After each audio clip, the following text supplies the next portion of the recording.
हमारी कौम के बेशतर नौजवान सारी उम्र सोचते कुछ और है, करते कुछ और है, जबकि उनके साथ होता कुछ और है। और ये वो अज़ियतनाक हकीकत है और इसकी वजह से नौजवानों के ख्वाब यूं ही बिखर जाते हैं। अगर हम इसकी तह में जाएं तो हमें उसके बेशुमार अवामिल नज़र आएंगे। उनमें से एक अहम और बुनियादी वजह नौजवानों और तालिब इल्मों की मुनासिब करियर काउंसलिंग ना होना भी है। और अगर पाकिस्तान में देखा जाए तो पाकिस्तान में स्टूडेंट्स की यूनिवर्सिटीज़ तक रसाई तो बढ़ती ही जा रही है और आला तालीमी इदारों में पहले से ज़्यादा अफराद जो है वो दाखिले भी ले रहे हैं। लेकिन ये देखना मुश्किल नहीं है कि उन लाखों स्टूडेंट्स में से सिर्फ कुछ ही ऐसे होते हैं जिनका इंतखाब करदा जो शोबा है वाकई उनका पसंदीदा शोबा भी होता है। नतीजतन अक्सर देखते हैं हम कि तालिब इल्म कभी भी मुंतखब करदा शोबे में बुलंद मयार की कारकर्दगी का मुजाहरा नहीं कर पाते हैं जो उस शोबे का तकाजा होता है। तो करियर काउंसलिंग कितनी ज़रूरी होती है हमारी ज़िंदगी में, इस पर आज हम बात करेंगे। हमारे साथ इस वक्त मौजूद है अरफा फारूकी हैं जो करियर काउंसलर है, माहिर तालीम है और ट्रेनर है और कई साल से इस शोबे से वाबस्ता भी हैं। अरफा, आपको खुश आमदीद कहती हूँ जागो लाहौर में। कैसी हैं आप? थैंक यू अल्हम्दुलिल्लाह, थैंक यू। अरफा, सबसे पहले thank you so much for inviting me here. Arfa, सबसे पहले तो हमें बताइए करियर काउंसलिंग के हवाले से कि करियर काउंसलिंग कितनी ज़रूरी है हमारी लाइफ में। अच्छा, करियर काउंसलिंग जो है हम लोग एक तो ये मिथ है कि शायद ये सिर्फ स्टूडेंट्स के लिए ही इम्पॉर्टेंट है। ये एक लॉन्ग टर्म प्रोसेस है और इसको हमने थ्रू आउट लाइफ ही लेके चलना होता है, क्योंकि पहले स्टूडेंट टाइम में हमने सब्जेक्ट सेलेक्ट करना है, उसके बाद प्रोफेशनली उसको देखना है कि वो चीज़ का क्या इम्पेक्ट पड़ रहा है हमारी पर्सनल लाइफ पे भी, क्योंकि हम प्रोफेशनल और पर्सनल को अलग अलग लेके नहीं चल सकते। और आपने बहुत सारी जगहों पे देखा होगा, बहुत सारे लोगों को देखा होगा कि वो फिर एक गलत प्रोफेशन, मतलब जो उनको सूट नहीं कर रहा होता, तो उनके अकॉर्डिंग नहीं होता और उसके बाद फिर वो डिप्रेशन और एंजाइटी अटैक्स के वगैरह में पड़ जाते हैं। तो उसके लिए बहुत ही इम्पॉर्टेंट है कि आप अपने आप को देखें, अपने एटीट्यूड को देखें, उसके बाद साथ साथ जो जो प्रोफेशन स्किल्स अवेलेबल हैं उसको देखें कि आपकी ये दोनों चीज़ें मैच कर रही हैं या नहीं कर रही, तो फिर आप उसको अपनी लाइफ में लेके चलें। लेकिन हमारे यहाँ पे इदारों में भी उस चीज़ को नहीं इंट्रोड्यूस करवाया जा रहा स्टूडेंट्स को।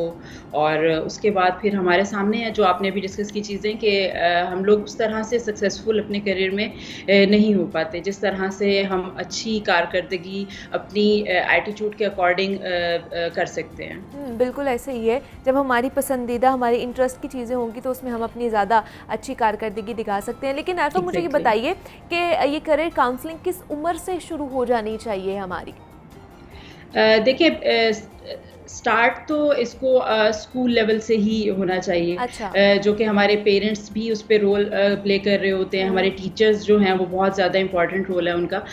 लेकिन जो हम एग्जैक्ट डिसीजन मेकिंग का देखते हैं उसमें, तो वो फिर कॉलेज लेवल से आपने एक ज़ाहिर है उस प्रोफेशन में हो जाना है। आप मेडिकल में जा रहे हैं, इंजीनियरिंग में जा रहे हैं या किसी भी आर्ट सब्जेक्ट को चूज़ कर रहे हैं, तो उसके फिर अकॉर्डिंग आपने फिर एक फ़ाइनल डिसीजन लेना होता है कि मैं इन चीज़ों में बेहतर हूँ और मुझे इन चीज़ों की तरफ जाना चाहिए। लेकिन ये चीज़ हमें कैसे पता चलेगी कि हम किन चीज़ों में बेहतर हैं? तो उसके लिए हमें जो है ज़ाहिर है एक्सपर्ट्स अवेलेबल होते हैं। देखिए, मशवरा ज़रूर करें, लेकिन उन लोगों से करें जो एक्सपर्ट हैं इस फील्ड में। हम ज़्यादातर बड़े भाई ने ये किया तो मैं भी ये कर लेता हूँ, वो बड़ा कामयाब रहा तो मैं भी ये करूँगा तो कामयाब हो जाऊँगा। तो वो वाली जो चीज़ें हैं ना, वो हमें बहुत ज़्यादा हमारे जो सोशल सर्कल में एक प्रेशर भी होता है कि फ़लाँ ने ये किया तो देखो उसने ये चीज़ें गेन कर ली तो अब तुम भी ये करो। तो वो फिर आपका ज़ाहिर है वो उस तरह से आप सक्सेसफुल नहीं होते हो अपने करियर में। बिल्कुल ऐसे ही है। तो मुझे बताइए कि अगर किसी ने इंटर करना है या फिर उसके बाद आगे जाके कौन सी उसने सब्जेक्ट्स चूज़ करने हैं, कौन सी फील्ड चूज़ करनी है, तो आप क्या कहेंगे? मैट्रिक के बाद या अंडर मैट्रिक ही वो अपनी काउंसलिंग करवाना शुरू हो सकता है, वो किसी काउंसलर के पास जाए और उससे बातचीत करना शुरू हो जाए? देखिए, इसमें वही बात है कि पहले तो पेरेंट्स रोल अपना प्ले करेंगे। अच्छा। उसके बाद काउंसलर से आप इसका मतलब है कांटेक्ट में पहले वालिदैन को काउंसलिंग की ज़रूरत पड़ेगी। एग्जैक्टली। तो उन्हें पहले तो अवेयर होना चाहिए, कोई भी चीज़ अपने बच्चों पे इस तरह से इम्पोज ना करें। उसके बाद सेकंड थिंग इज़ कि उनका इंटरेस्ट देखें बच्चों का कि किस तरफ जा रहा है। उसके बाद फिर आप एक एक्सपर्ट पर्सन से, काउंसलर से डिस्कस करें कि इस चीज़ में इसका इंटरेस्ट है और हम ये चाह रहे हैं कि ये इसमें बढ़े, लेकिन इसका स्कोप नहीं है हमारे मुल्क में नहीं है, या इसका हमें नहीं लगता कि ये इतना सक्सेसफुल करियर है, क्योंकि ज़ाहिर है दोनों तरफ से चीज़ें अच्छा होना कोई इस चीज़ की भी ज़मानत नहीं है कि आपका अपना इंटरेस्ट है उस फील्ड में और वो फील्ड जो है मार्केट में भी उतनी ही इन है, तो ये भी एक बहुत बड़ा चैलेंज होता है। तो उस चीज़ को फिर आपने कैसे मर्ज करना है अपने एटीट्यूड के साथ और फिर प्रोफेशनल सक्सेसफुल होने के लिए, तो वो फिर आपको एक एक्सपर्ट बताएगा। लेकिन यहाँ पर मसला यही तो अरफा आ जाता है कि वालिदैन कुछ और चाह रहे होते हैं, बच्चे का इंटरेस्ट कुछ और होता है, वो एक दौड़ में शामिल कर दिया जाता है उस बच्चे को कि अच्छा हमारे इंटरेस्ट के मुताबिक तुमने करना है। तो किस तरह फिर वालिदैन को किस तरह कन्विंस करें कि आप लोगों को भी काउंसलिंग की ज़रूरत है, इसको कोई मायूब चीज़ नहीं समझें? एग्जैक्टली ये तो खैर बहुत बड़ा एक टॉपिक है जिसमें पेरेंटिंग का मतलब उसमें कवर होनी चाहिए चीज़ें कि आप कभी भी कुछ भी अपने बच्चों पे इम्पोज ना करें ताकि वो एक ही चीज़ पे तरफ ना चल जाएं। लेकिन ये है कि वही बात है कि आप ने अपने बच्चों में इतना एक कॉन्फिडेंस पैदा करना है कि जिस चीज़ की तरफ वो जाना चाह रहे हैं उस फील्ड को वो लेके वाकई आपके सामने भी उसे मनवा सकें। अगर वो आपको कन्विंस नहीं कर सकते तो इट मीन्स कि वो फिर बाहर की दुनिया में कैसे उस चीज़ को लेके चलेंगे। और आप देखेंगे कि पेरेंट्स जो है ना वो सिर्फ आपको सक्सेसफुल देखना चाहते हैं, डजंट मैटर कि आप कौन सी फील्ड से होकर आ रहे हैं, ठीक है। तो वो चाहते हैं कि आप एक कामयाब ज़िंदगी गुजार रहे हो।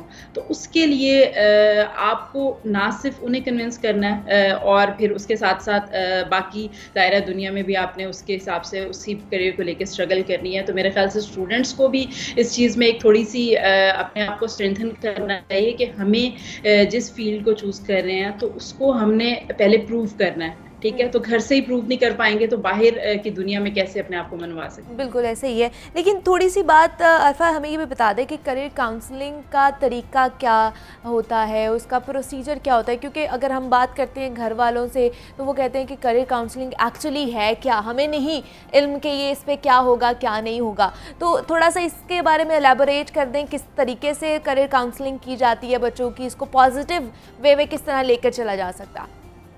ये एक बहुत ही इम्पैक्टफुल प्रोसेस है। देखिए आप एक एक्सपर्ट से, एक काउंसलर से, करियर काउंसलर से डिस्कशन कर रहे हैं, अपने बच्चे की डिस्कशन करवा रहे हैं, कॉन्वर्सेशन हो रही है, उससे वो उसको असेस कर लेगा कि ये किस फील्ड में ग्रो कर सकता है और किस फील्ड में अच्छा जा सकता है। तो मेरे ख्याल से ये एक बहुत ही अच्छा और बहुत हेल्पफुल है पेरेंट्स के लिए कि बहुत सारी ऐसी चीज़ें होती हैं जो एक स्टूडेंट अपने पेरेंट्स से करते हुए हेजिटेट कर रहा होता है, लेकिन काउंसलर एक तो इस चीज़ में एक्सपर्ट है कि उसको किस तरह से बात करनी है और किस तरह से चीज़ों को असेस करना है। तो वो फिर उन चीज़ों को बहुत अच्छे से असेस करके और उनको लिंक्ड अप करवाता है जो मार्केट की करंटली मार्केट में जो डिमांड है, जो जिन स्किल्स की, जिन अपॉर्चुनिटीज़ की, तो उसके अकॉर्डिंग उसको भी थोड़ा सा, जाहिर है कोई भी बच्चा समटाइम आप अगर कुछ मूवीज़ में देख रहे हैं हीरोज़ तो आप उससे उनसे इंस्पायर हो जाते हैं क्योंकि एक एज ऐसा है। तो उसमें आप फिर समटाइम आप किसी भी पर्सनैलिटी से मिलते हैं अपनी सोशल सर्कल में तो उनसे इंस्पायर हो जाते हैं बिना ये जाने बिना समझे कि उसकी क्या रूटीन है और क्या उसकी